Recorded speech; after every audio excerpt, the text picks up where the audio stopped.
Salam sejahtera dalam kasih Kristus. Apa kabar Bapak Ibu Saudara sekalian?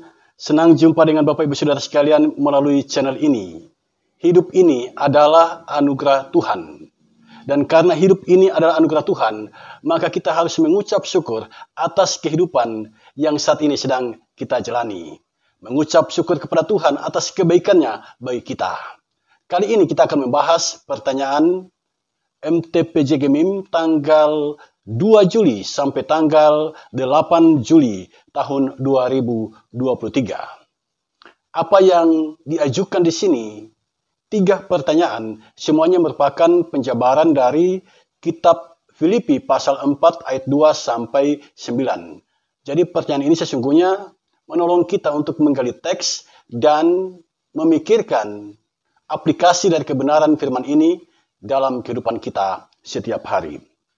Tema, jangan khawatir, tapi bersyukurlah. Dalam sorotan tema ini, kemudian disusunlah 3 pertanyaan untuk dijawab oleh kita.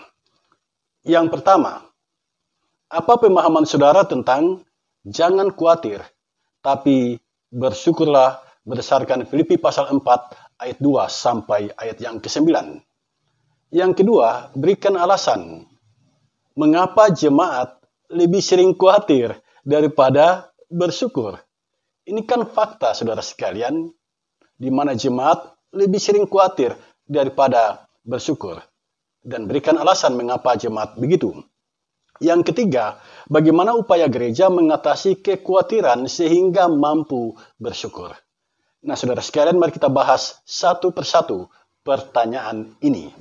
Kita masuk pada pertanyaan yang pertama. Apa pemahaman saudara tentang jangan khawatir, tapi bersyukurlah berdasarkan Filipi pasal 4 ayat 2 sampai ayat yang ke-9. Saudara sekalian, saya memberikan apresiasi atas pertanyaan ini. Ini pertanyaan yang bagus sekali, menolong kita untuk mendalami tema kita. Jangan khawatir, tapi bersyukurlah. Tema ini mau didalami dengan bertolak dari kebenaran firman Tuhan, Filipi pasal 4 ayat 2 sampai ayat yang ke-9. Saudara, jika kita memperhatikan Filipi pasal 4 ayat 2 sampai ayat yang ke-9, kata khawatir dan kata syukur itu kita temukan dalam ayat yang ke-6. Saya akan bacakan bagi kita semua ayat ini. Janganlah hendaknya kamu khawatir tentang apapun juga, tetapi nyatakanlah dalam segala hal keinginanmu kepada Allah, dalam doa dan permohonan dengan ucapan syukur. Saudara, khawatir itu hal yang alami.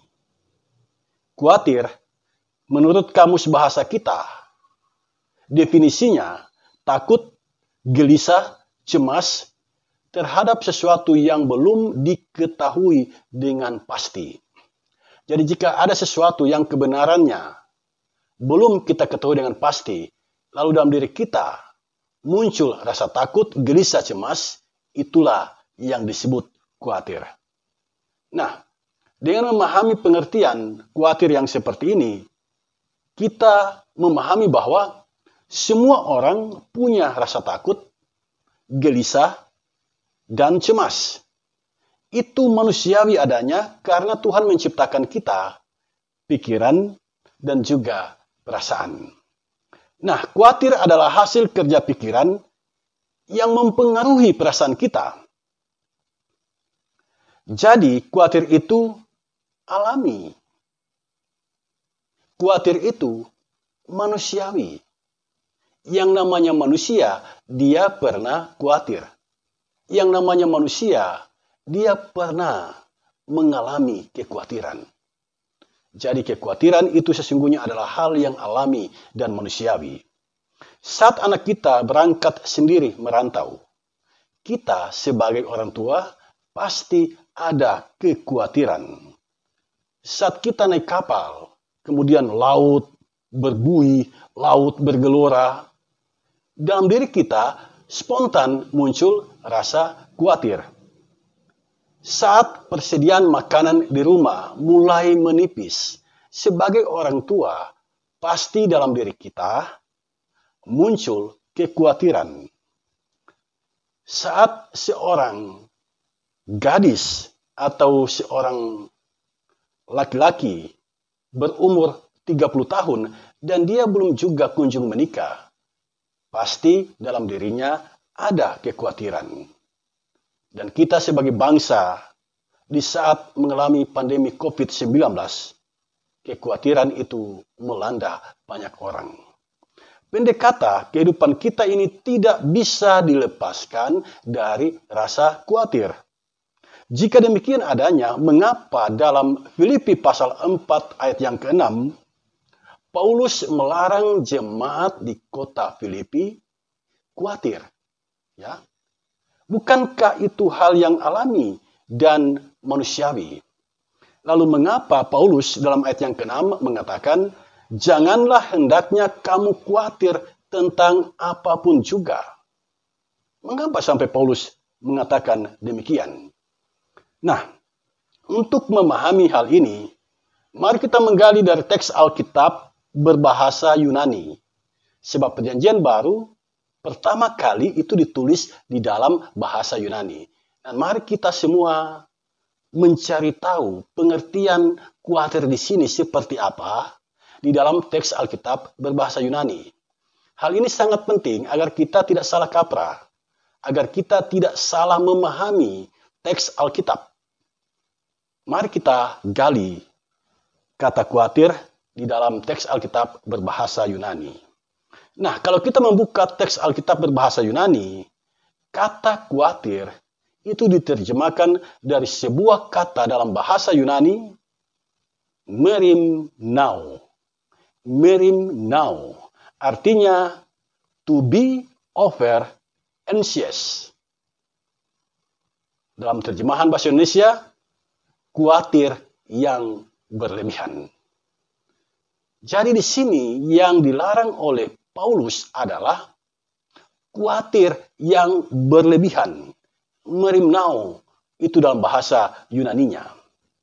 Kalau khawatir itu wajar. Yang tidak wajar adalah rasa khawatir yang berlebihan. Menjadi jelas bagi kita sekarang, bukan? Jadi siapapun dia yang namanya manusia pernah khawatir. Tetapi yang tidak dikehendaki oleh Tuhan bagi kita adalah khawatir yang berlebihan. Merimnao, itu yang Tuhan tidak kehendaki. Mengapa sampai Tuhan tidak menghendaki itu? Mengapa sampai Paulus melarang kekhawatiran yang berlebihan? Ternyata kekhawatiran yang berlebihan itu menandakan kita tidak memiliki iman akan pertolongan Tuhan yang nyata. Orang yang memiliki khawatir yang berlebihan adalah orang yang meragukan penyertaan Tuhan, meragukan tuntunan Tuhan di dalam kehidupannya. Karena itu, Tuhan melarang kita untuk memiliki kekhawatiran yang berlebihan. Nah, kekhawatiran yang berlebihan ini sebenarnya dosa. Dosa, saudara sekalian. Mengapa? Karena Tuhan mengajarkan kita beriman kepadanya. Nah, kalau kita memiliki kekhawatiran yang berlebihan, ini bukanlah gaya hidup orang yang beriman. Dan Tuhan tidak suka gaya kehidupan yang seperti itu. Nah, agar kita terhindar dari khawatir yang berlebihan, apa yang harus kita lakukan? Apa yang harus kita lakukan agar kita terhindar dari kekhawatiran yang berlebihan? Saudara sekalian, saya mencatat 4 hal. 4 hal yang harus kita lakukan agar kita terhindar dari kekhawatiran yang berlebihan. Yang pertama, berpikirlah positif. Orang yang selalu berpikir positif, dia terhindar dari rasa khawatir. Karena segalanya dia lihat secara positif. Ketika dia diperhadapkan dengan kesenangan hidup, dia melihat itu secara positif. Di saat dia diperhadapkan dengan pergumulan kehidupan, itu pun dia lihat secara positif. Kalau orang melihat pergumulan kehidupan secara negatif, dia mengeluh. Dia menyalahkan orang dan bukan tidak mungkin dia menyalahkan Tuhan. Tetapi kalau pergumulan itu dilihat secara positif, misalnya dia melihat pergumulan itu sebagai ujian dari Tuhan, dia bersukacita menghadapinya. Dan dia tidak punya kekhawatiran menghadapinya. Yang kedua, lakukan hal yang kamu sukai. Kekhawatiran itu muncul jika kita mengerjakan yang tidak kita sukai. Jadi, lakukan saja apa yang kita sukai. Kalau itu tidak kita sukai, jangan dilakukan. Yang ketiga, berolahraga dan tidur yang cukup. Tubuh kita ini butuh olahraga. Tubuh kita ini butuh istirahat. Jangan bekerja terus, lalu kita mengabaikan istirahat. Nah, olahraga dan istirahat itu cukup membantu menghilangkan rasa khawatir. Yang keempat, ini yang sangat penting saudara sekalian, dalam hubungannya dengan teks bacaan kita saat ini, mengucap syukur atas segala sesuatu yang kita terima dan alami. Mengucap syukur atas segala sesuatu yang kita terima dan alami, itu dapat menghilangkan kekhawatiran. Inilah sesungguhnya yang dimaksudkan Paulus dalam teks bacaan kita saat ini di dalam ayat yang ke-6. Janganlah kamu khawatir tentang apapun juga. Yang Tuhan kehendaki dari kita adalah menyatakan syukur. Itu yang Tuhan kehendaki. Nah, kata syukur dalam Filipi pasal 4 ayat yang ke-6, itu diterjemahkan dari sebuah kata dalam bahasa Yunani, eucharistia. Artinya thankfulness, gratitude, atau rasa syukur, rasa terima kasih. Jadi, kata syukur itu dari kata eucharistia, artinya rasa terima kasih. Nah, kata eucharistia ini berakar dari kata eucharistos, artinya ekaristi atau perjamuan kudus. Jadi perjamuan kudus adalah pengungkapan rasa terima kasih kepada Tuhan Yesus atas pengorbanannya yang tanpa pamrih demi keselamatan kita manusia. Tuhan Yesus menghendaki kita menyatakan syukur, menyatakan terima kasih atas kehidupan yang kita jalani. Sebab kehidupan ini adalah anugerahnya semata. Saudara sekalian, demikianlah jawaban saya untuk pertanyaan nomor 1. Dan sekarang mari kita masuk pada pertanyaan nomor 2. Berikan alasan mengapa jemaat lebih sering khawatir daripada bersyukur. Saudara, ini adalah pertanyaan yang bagus sekali. Jadi pertanyaan ini mengajak kita untuk menggali, mencari tahu mengapa jemaat lebih sering khawatir daripada bersyukur. Saya berpikir ini adalah fakta yang sering kita jumpai di jemaat. Dalam percakapan penggembalaan oleh pendeta misalnya, sering dijumpai warga jemaat yang lebih sering khawatir daripada bersyukur. Nah, dari apa yang saya jumpai selama ini, saya bisa katakan hal yang membuat jemaat lebih sering khawatir ada 1, 2, 3, 4, 5, 6, 7. Ya, ada 7. Ada 7 hal yang saya catat di sini yang sering membuat jemaat lebih sering khawatir. Yang pertama, perselisihan. Itu yang pertama. Ketika ada perselisihan dengan 1 atau 2 orang atau lebih dari itu di dalam jemaat, hal itu memicu kekhawatiran. Ada kekhawatiran hubungan menjadi tidak baik, bahkan ada kekhawatiran jemaat itu bisa pecah. Khawatir itu akan nampak dalam persekutuan berjemaat. Dan orang-orang yang berselisih itu, mereka khawatir jika bertemu dengan orang yang berselisih dengan mereka. Takut dimarahi atau mendapat sikap yang kurang menyenangkan. Yang kedua, trauma masa lalu. Karena adanya perlakuan kasar di masa lalu, muncullah kekhawatiran kita berjumpa dengan orang yang pernah berlaku kasar kepada kita. Jadi apapun trauma di masa lalu, itu sering memicu kekhawatiran. Yang ketiga, depresi.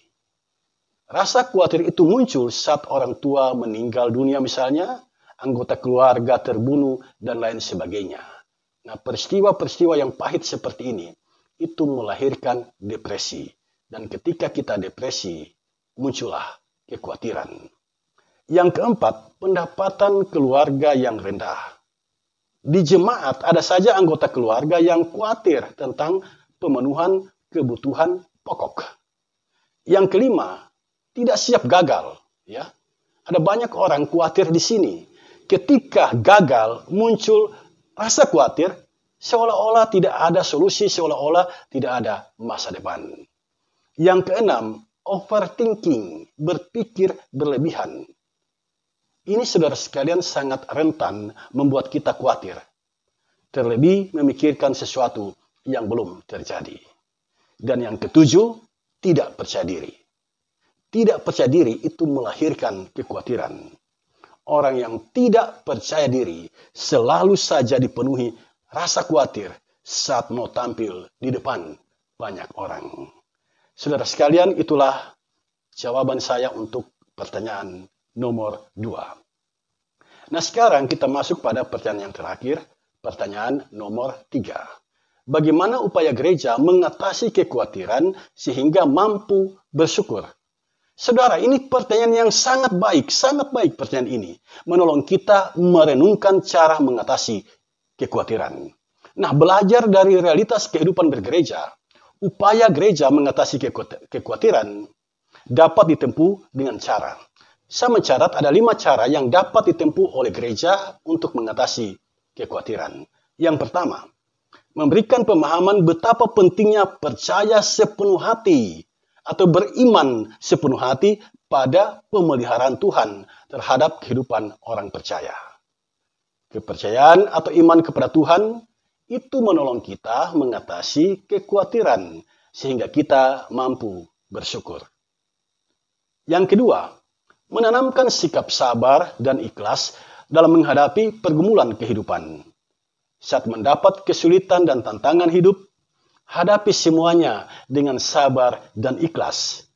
Tanpa kesabaran dan keikhlasan, kita akan dipenuhi dengan kekhawatiran. Yang ketiga, memotivasi jemaat untuk selalu berdoa. Berdoa itu hal yang sederhana.